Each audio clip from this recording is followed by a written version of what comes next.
салом, имрӯз 16 ноябр аст ва ман Хиромон Бақозода нашри имрӯзаи барномаи ахбори озодиро тақдими шумо мекунам.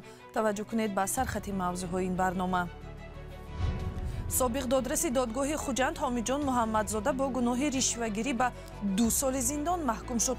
Назари худи ӯ ба ҳукм маълум нест. мақомоти НАТО гуфтанд Таркиш дар қаламрави Польша ки 2 нафарро кушт, зоҳиран бар асари кори тасодуфии системаи дифоии мушакии Украина рух додааст.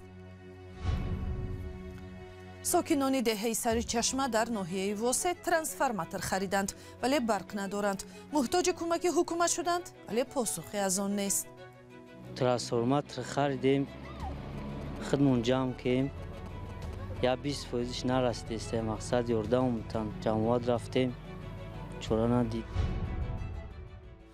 додгоҳи олии Тоҷикистон раиси собиқи додгоҳи шаҳри Хуҷанд Ҳомиҷон Муҳаммадзодаро бо гуноҳи гирифтани ришва ба 2 соли зиндон маҳкум кардааст.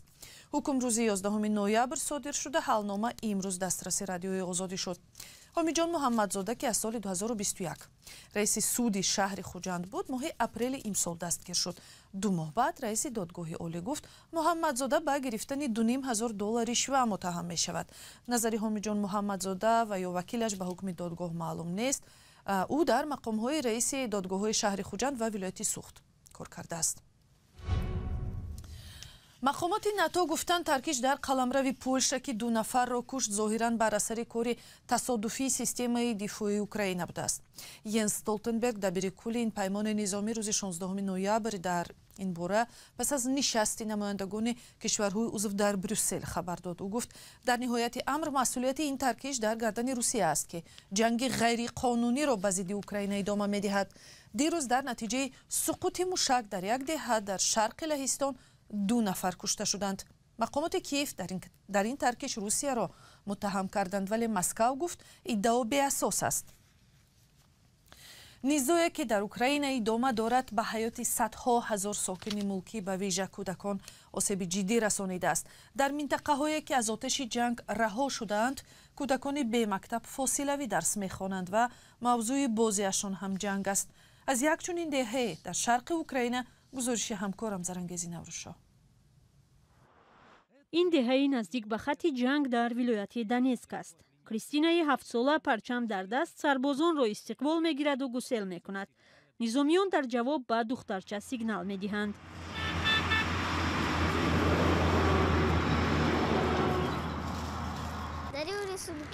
ман ба сарбозон нақошиҳоямро тӯҳфа мекунам. онҳо ба ман ташаккур мегӯянд. ман барои онҳо расм мекашам ва тӯҳфа мекунам. тасвирҳои Кристина дар бораи ватан ва манзараҳои табиат аст. бо ин кораш ӯ мехоҳад сарбозони украиниро дастгирӣ ва хушҳол кунад. ин расми шараф ба артиши Украина аст. боз чунин манзараро кашидам, то онҳо нороҳат набошанд ва хушҳол шаванд.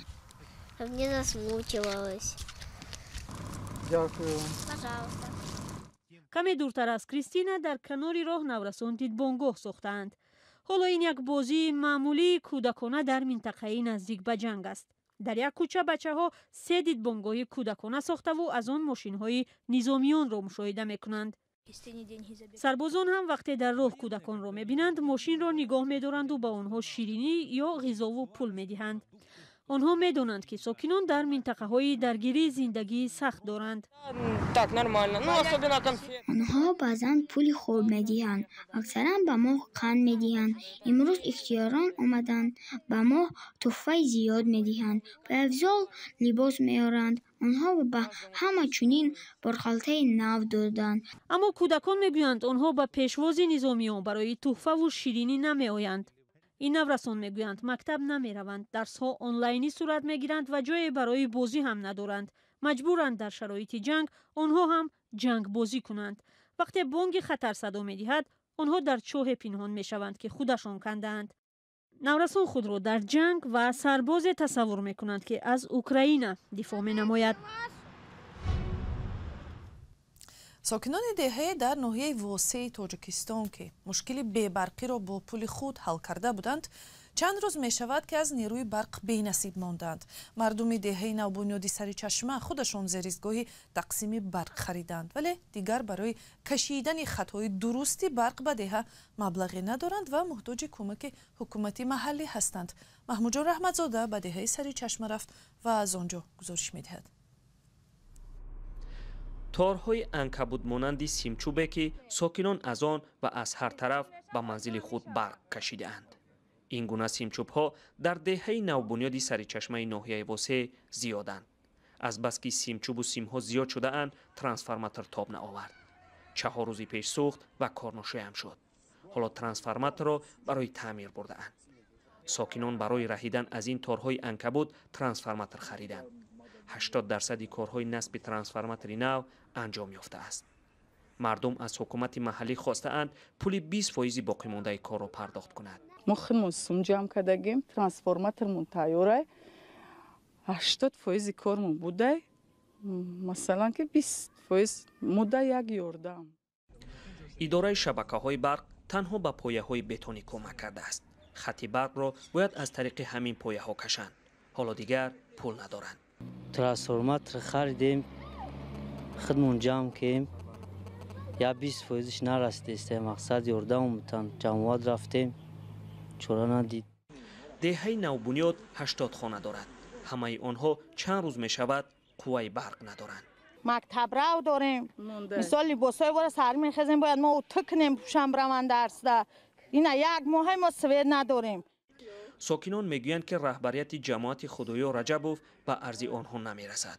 مسئله تامین نیروی برق دهات نوبنیاد تاجیکستان تنها خاصی اینجا نیست. صدها دهه دیگر عین مشکل را دارند. محمود جان رحمتزاده، آزادی، ناحیه واسع.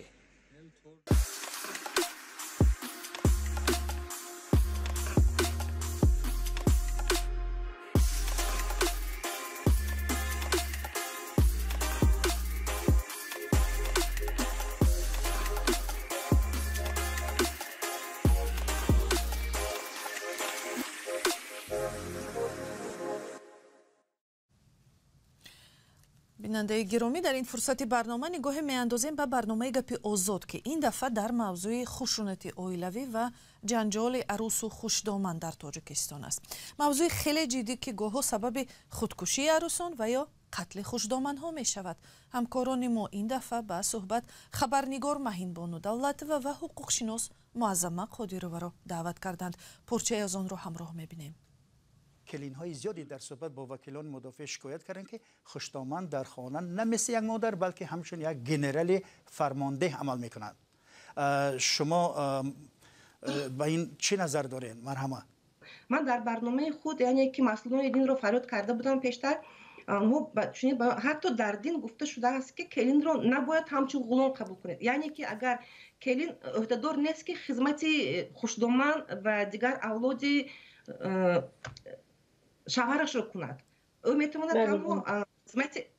تنها خدمت شوهرش رو کند. اگر در همان حالتی که اگر او خدمت کردن نخواهد به شوهرش، میتواند گوید که برای من خدمتگار کار بکن، لیکن در جامعه ما باشد این رو عموما نمیپذیرند.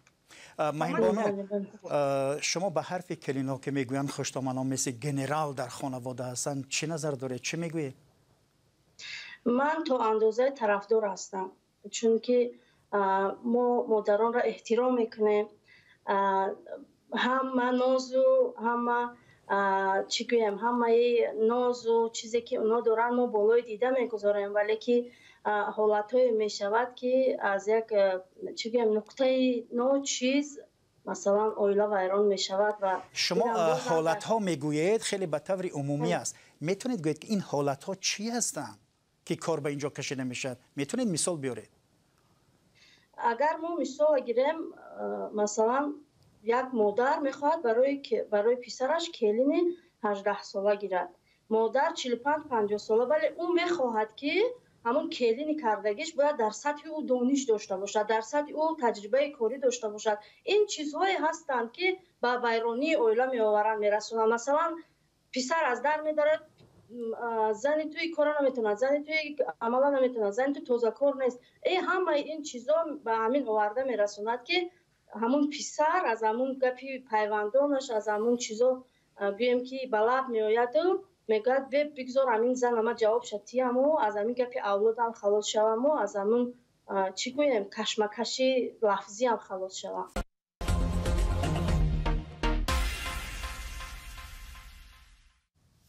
و برنامه گپی آزاد روز شنبه 19 نوامبر ساعت 8 صبح به وقت دوشنبه و ساعت 10 به وقت مسکو در وبسایت ozodi.org و هم در همین کانال آزادی ویدیو در یوتیوب نشر می شود.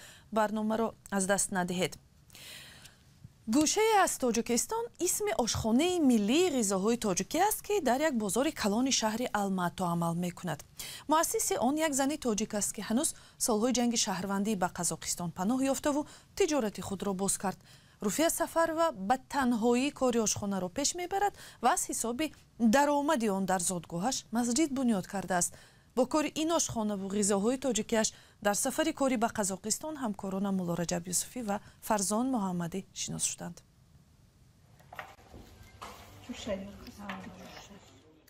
قروتاب تاجیکی در آشخانه روفیه سفر و در بازار کبودی فروشی یا معروف به زیلیان بزل شهر الماتا اساساً خوراک‌های تاجیکی آماده می‌شوند. خوراک‌های ملی خودمان قرتاب، اوتاله، مستوه، اوگرو، آش، شوربا، چیز خودمان. چیز همین تاجیکستان خودمان هم خیلی. یکان چیز.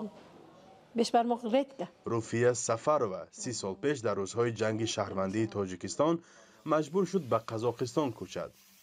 3 سال ایستاد و به تاجیکستان برگشت. اما تقدیر او را دوباره به شهر الماتا آورد. بعد 3 سال با پدرم کسل شد. با همراهی پدرم بودگی. وقتی پدرم کسل شد دوباره پیرت زمینان سر شد. ما در همین دیگه بهار میریم، تابستون میریم، همین قطعی ایستادیم. کی ها ایستادیم؟ من، پدرم، دادرم، همه ایستادیم اینجا. روفیه سفر و 51 سال دارد و شوهر نکرده است. یک فرزند برادرش را به فرزندخانه گرفته است. اما تنهایی اراده روفیه را نشکست. سالهای اولی به قزاقستان آمدن اول در همین بازار الماتا روبندگی میکرد. سال 2000 این آشخانه را فعال ساخت. یگان کس من پول نگرفتم، یگان کس یگان چی نکردم، فقط خودم با همراه پدرم کردیم. اول بسیار بود آخه دادرم بودن، همه بودیم. حاضر 6 نفر تاجیک خودم. حاضر 6 نفر تاجیک خودم. یک تا کزشته تمام. دیگه نیست هیچ. Лепешка 250. رقیه آچیلدیه و یکی از کارگران آشخانه روفیه است. نیم سال پیش شوهرش وفات کرد و او همراه 6 فرزندش تنها ماند. وقتی مردکی من گذشته شد، با رفت دستگیری کرد، ما را نگه کرد، با این آورد اینجا جای کارش کار می‌گرفت. 6 ماه شد خطی کودکام اینجا کار. دستی کمکی روفیه سفر و تنها به زنها محدود نشد. آشخانه او مکان زندگی تاجیکان و هم افغان‌های است که به الماتا آمده در کوچه ماندند. این زن شهروندی قزاقستان را دارد. در بازار کبودی فروشی شهر الماتا او را با نام روفه می‌شناسند. برخی ها در سیمای او به تاجیکستان بها می‌دهند. این چایخانه یک پاره خوردی تاجیکستان است. برای آنکه در اینجا شما را صاحبخانه مهربان پیشواز میگیرد، خوراک‌های بالذت میپزد و از همه مهم قلبی بزرگ دارد. او همچون نماینده مردم تاجیکستان نشان میدهد که آنها چگونه مهربان و مهمان نواز هستند.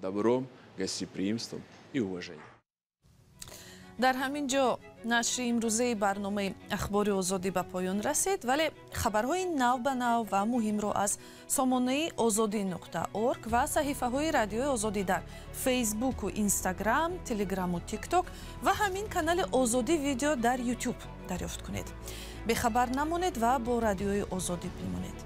صبح فردا همکارانمان از دوشنبه و پراگ شما را با خبرهای تازه دیگر آشنا می‌کنند. تا دیدار در برنامه‌های دیگر.